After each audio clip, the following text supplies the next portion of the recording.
여러분, 하나님 나라는 너희 안에 있느니라 라고 예수님이 말씀하셨습니다. 어떻게 해서 하나님 나라가 우리 안에 있느냐? 하나님의 영이 우리 안에 임해야만이 하나님의 통치가 우리에게 이루어지는 것입니다. 이제는 정말로 이 하나님 나라, 천국에 대한 잘못된 개념을 버려야 합니다. 성경적으로 하나님의 나라, 하나님의 통치가 무엇인지를 제대로 알아야 하는 것입니다. 복음이 무엇입니까? 예수 믿고 구원을 얻는 것입니까? 아니면 내 안에 있는 하나님의 통치입니까? 전자입니까? 후자입니까? 천국은 죽고 난 다음에 가는 곳입니까? 아니면 지금 누려야 할 곳입니까?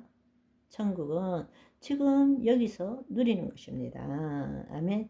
이거는 이해하는 것이 아니라 체험되어져야 되는 것입니다. 예수님께서 말씀하신 좋은 소식은 어디에서 이루어집니까? 세상에서 이루어집니까? 우리 안에서 이루어집니까? 우리 안에서 이루어지는 것입니다. 하나님 나라는 우리 안에 있는 것입니다. 그런데 저 위에 있다고 자꾸 생각하니 어떻게 그걸 이해할 수 있습니까? 하나님의 나라는 하나님의 통치이고 우리 안에 있어요. 그런데 우리는 자꾸 저 위에 있다고 저기 가려고 그래요. 힘들면 저기 가려고 그래요. 아니요? 그렇지 않습니다. 하나님의 영이 우리 안에 임하심으로 인해서 우리의 혼이 다시금 하나님의 영을 나타낼 수 있게 되었고, 그 결과로서 우리 몸이 하나님의 통치함을 받는 것입니다. 이때 몸, 소마라는 것은 우리의 생각, 감정, 신체들 다 포함하고 있는 거예요. 성경에서 몸 이렇게 이야기하면 신체만을 이야기하는 것이 아니라 정신적인 것도, 머리도 신체에 속하는 거잖아요. 그죠?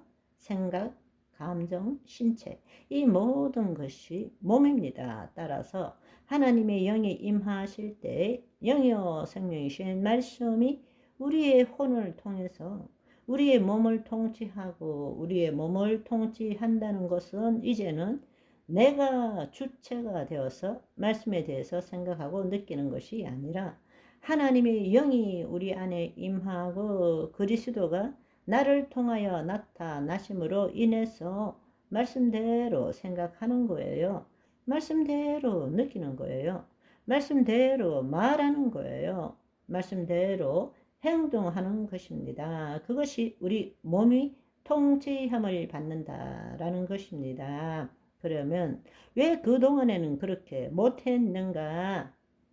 왜냐하면 타락한 혼이 하나님의 영이 떠남으로 자신이 누구인지 모르고 그 혼이 자신의 생각과 감정을 자신과 동일시 시켜서 나는 이렇게 살았다는 것입니다. 그러니까 하나님의 말씀이라도 내가 내 경험과 지식에 기초한 생각과 감정으로 하나님에 대한 생각을 믿은 거지 하나님을 믿은 것이 아니라는 것입니다. 하나님은 영이십니다.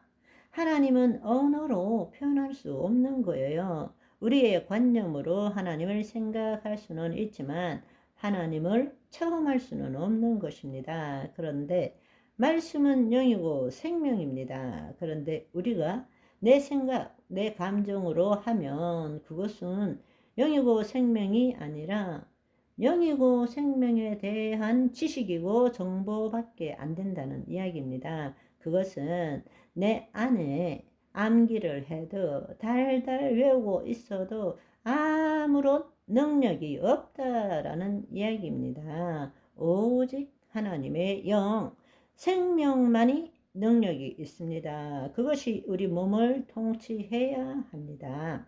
그리고 우리를 통해서 나타나셔야 합니다. 예수님이 인자로 오셔서 바로 그 삶을 보여주신 것입니다. 그렇다면 네 번째, 어떻게 하나님 나라로 들어갈 수 있는가? 이것은 정말 중요한 이야기입니다. 마태복음 3장 1절 2절을 보시면 먼저 세례 요한이 유대 광야에서 전파했습니다. 회개하라 천국이 가까이 왔느니라 하였으니.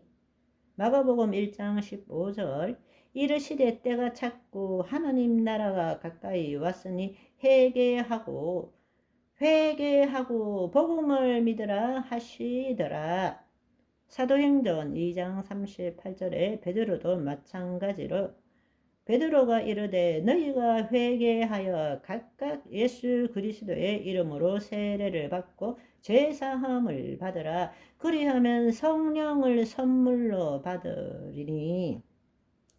하나님 나라를 어떻게 갈 수 있느냐? 어떻게 하나님의 통치 안으로 들어갈 수 있느냐? 핵심은 회개하라, 회개하라, 회개하라고 말씀하신 거예요. 성경에는 회개해야 하나님 나라로 들어갈 수 있다고 말씀하고 있습니다. 그런데 회개가 무엇입니까? 우리가 예수 그리스도를 믿고 구원을 얻을 때 여러분은 무엇을 회개했습니까? 여러분이 예수 그리스도를 영접하고 세례받기 전에 무엇을 회개했느냐고. 대부분의 사람들이 내가 무슨 죄를 지었고 어떤 불법을 행했는지에 대해서 회개합니다. 그래서 나는 죄인이라고 생각하는 거예요. 그렇지 않습니다. 하나님 나라의 복음의 관점에서 볼 때 회개는 우리가 무슨 죄를 저지르고 불법을 행했는지가 아니라 우리가 그러한 죄와 불법을 저지를 수밖에 없는 타락한 존재다 라는 것을 회개해야 한다는 거예요. 여러분, 내가 무슨 죄를 저지르고 무슨 불법을 행했는지 그게 회개가 아니고 우리라는 존재 자체가 마귀의 통치 아래 타락한 존재로서 그런 죄를 짓고 불법을 저지른 그 삶을 살 수밖에 없는 존재다 라는 것을 깨달아야 된다는 것입니다. 원천, 근본, 존재적 회개, 그리고 그것으로부터 돌아서는 것이 바로 구원을 얻기 위한 회개라는 것입니다. 아멘. 오늘은 여기까지. 바이바이.